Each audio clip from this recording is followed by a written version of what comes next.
general de Franklin Templeton para Iberia. Javier, muy buenas tardes, gracias por acompañarnos. ¿Qué tal, Raquel? ¿Cómo estás? Javier, queríamos preguntarte en primer lugar, ¿cómo ves, ¿no?, el contexto de los mercados en el momento actual? Como decía, varias referencias en la jornada de hoy, pero bueno, más allá de eso, ¿cuál es vuestra visión general sobre cómo está evolucionando el mercado estos meses? Pues yo creo que para Franklin Templeton es un buen momento para pararse a pensar. Es decir, llevamos un año desde la recuperación de los mercados, desde que tocamos fondo allá en marzo hace un año, y la recuperación de las bolsas globales ha sido muy buena. Estamos hablando de revalorizaciones de más del 70%. Entonces, en Franklin Templeton hemos hecho un estudio de qué es lo que ha ocurrido tras distintas recesiones. Y lo que hemos visto, si tenemos como índice de referencia el Standard & Poor's, el índice americano, que es donde hay más historia, vemos que el primer año suele haber una revalorización del 40%, es decir, esta vez ha habido de un 75% en el Standard & Poor's.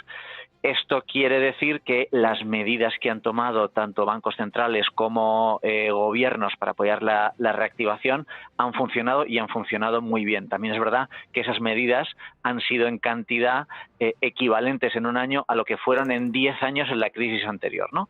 Y luego, si miramos ya a qué es lo que pasa en el segundo año, donde entraríamos ahora, pues lo que vemos es que todas estas recuperaciones el segundo año era positivo y la rentabilidad media era de en torno al 12%. Pero también lo que hemos visto es que durante ese segundo año hay momentos de caída, de una media del 10%. Por lo tanto, durante el año que viene esperamos volatilidad. Entonces yo creo que en estos momentos lo que hay que hacer es un poco volver a los principios, mirar a largo plazo a la hora de invertir, pensar en los fundamentales y, por supuesto, hacer gestión activa.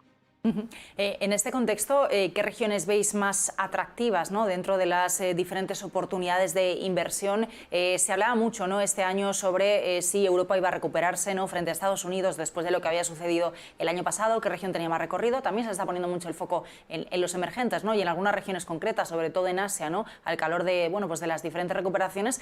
Para vosotros, ¿qué regiones son más atractivas? Bueno, pues tienes razón. O sea, la expansión y la recuperación está siendo a nivel global.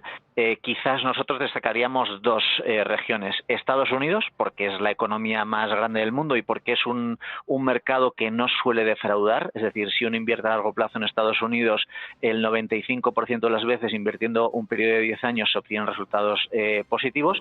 Y en estos momentos, si miramos a los fundamentales americanos, fundamentalmente consumo, actividad empresarial y liquidez, vemos que hay brotes verdes, ¿no? En la parte del consumo, que es dos tercios del Producto Interior Bruto, vemos que el consumidor tiene confianza, ha recuperado el dinero en sus inversiones, el valor de sus inmuebles se ha mantenido y además ha acumulado un ahorro de 2 trillones durante toda esta época. Y vemos que en el mercado laboral empieza a mejorar, se van a producir 500.000 empleos en los próximos meses o al mes, y esto nos va a llevar a que a final de año estaremos hablando de un paro en Estados Unidos del 4,5%, que es un nivel muy bueno. Por el lado empresarial hemos visto que han mejorado márgenes, como has comentado, es temporada de presentación de resultados.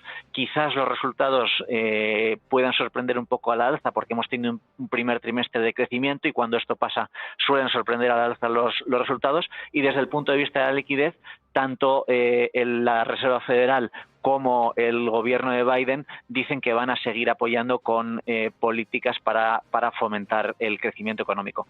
Y otra región a lo mejor a destacar, pues los emergentes, ¿no?, que fueron los que menos sufrieron en términos de caída del Producto Interior Bruto durante la pandemia, durante el año 2020, y los que más se espera que crezcan en el año 2021, ¿no? Estamos hablando de un crecimiento esperado por el Fondo Monetario Internacional del 6,7%.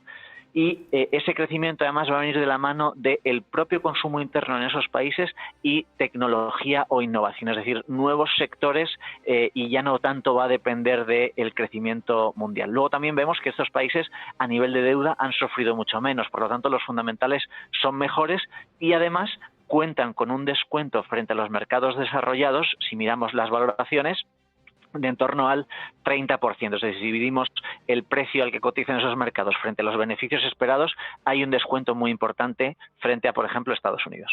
Ujú.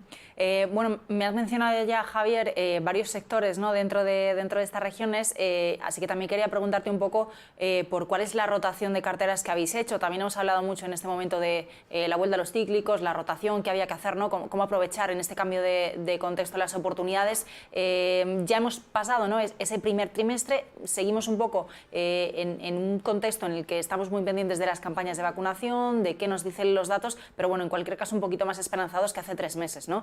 ¿Cuál ha sido vuestro movimiento, vuestra adaptación en las carteras? Bueno, pues yo creo que nosotros hemos estado fundamentalmente pendientes de dos cosas. Uno, los planes de recuperación y qué sectores iban a ser los beneficiados. Y dos, la vuelta a la normalidad, ¿no? Porque al final los mercados anticipan 6 meses lo que va a ocurrir en la economía real. Si sigue el calendario de vacunas que estamos viendo, pues seguramente para la vuelta del verano los países desarrollados tengan esa inmunidad de manada que se espera. Entonces ahí quizás los sectores en los que más nos estamos fijando pues son el sector de infraestructuras, ¿no? Todos los países están hablando del dinero que se va a invertir en infraestructuras, en el plan de Biden, en el plan europeo, también están hablando en mercados emergentes, así que las infraestructuras quizás este año 2021 podía ser el año bueno para ellos. Por otro lado, tecnología, que lo hemos mencionado antes, tanto gobiernos como empresas van a hacer fuertes inversiones en tecnología, ya que es una forma de crecimiento muy sana para ellas, y luego todo lo que tiene que ver también con la sostenibilidad y el cambio climático. Y en cuanto a la vuelta a la normalidad de esos cíclicos que hablabas antes, pues sí, yo creo que ahí los gestores value, que quizás son los más interesantes para esto, ya que buscan qué es lo que menos ha subido, que puede subir pues quizás en los próximos años, pues ahí encontramos buenas oportunidades en sectores que se han quedado un poco atrás, como puede ser industriales, puede ser el sector de materiales, puede ser el financiero, puede ser consumo discrecional, y también las pequeñas y medianas compañías pueden ser beneficiadas, o aquellos negocios que sean más locales pueden ser beneficiados, porque ya que se han quedado atrás, y entonces ahí si haces una buena selección de compañías puedes encontrar buenas oportunidades de cara al futuro. Dentro de los diferentes mercados, ¿qué oportunidades veis, por ejemplo, también en el sector de la renta fija? Bueno, pues la verdad es que renta fija, no digo que sea fácil invertir, pero ahora creo que es más complicado, creo que ha sido durante los últimos años, ¿no? Estamos hablando de que este trimestre que acabamos de pasar ha sido el peor para la renta fija desde los años 80. El índice global de renta fija ha caído un 4%. Y esto es porque han subido los tipos de interés de los tramos largos de la curva, y porque las rentabilidades que ofrece la renta fija son muy bajas en general. Entonces aquí nosotros abogamos por tener flexibilidad. Y hablo, por ejemplo, de una de nuestras casas, que es Brandywine, que tiene un fondo que se llama Income Optimizer, que es muy flexible. Este fondo durante la crisis tenía una duración de 9 años, estaba muy pensando pues eso, que era un momento de recesión económica, y ahora, sin embargo, se ha posicionado con duración baja, que es lo que pensamos que tiene sentido en este contexto de mercado. Y luego, como la rentabilidad de la mayoría de los países es muy baja, pues estamos sobreponderando la parte empresarial, sobre todo aquellas empresas de alta calidad crediticia. Y luego apuestas puntuales también, asumiendo un poquito más de riesgo en emergentes y en high yield. Pero importante para la renta fija, flexibilidad. ¿Y qué me dices de inversión alternativa, de inversión multiactivos, ¿no?, que son conceptos de los que estamos oyendo hablar mucho últimamente? ¿Cuál es la estrategia de Franklin Templeton en estas dos versiones? Bueno, pues efectivamente estamos oyendo hablar mucho de ellos. Para nosotros es una parte fundamental dentro de las carteras, porque al final obtienes una rentabilidad riesgo similar a lo que puede ser la renta fija, pero las fuentes de rentabilidad son distintas, ya que son gestores que se pueden poner tanto a favor como en contra del mercado, y luego además protegen muy bien en las caídas, sobre todo de la parte de renta variable, ¿no? Y como hablábamos antes, los índices de renta variable, hay muchos de ellos que están en máximos y esperamos volatilidad, y en renta fija las rentabilidades esperadas son bajas y solo se van a poder obtener a base de gestión activa, pues el alternativo nos da una fuente de rentabilidad alternativa que quizás nos puede ayudar en las carteras.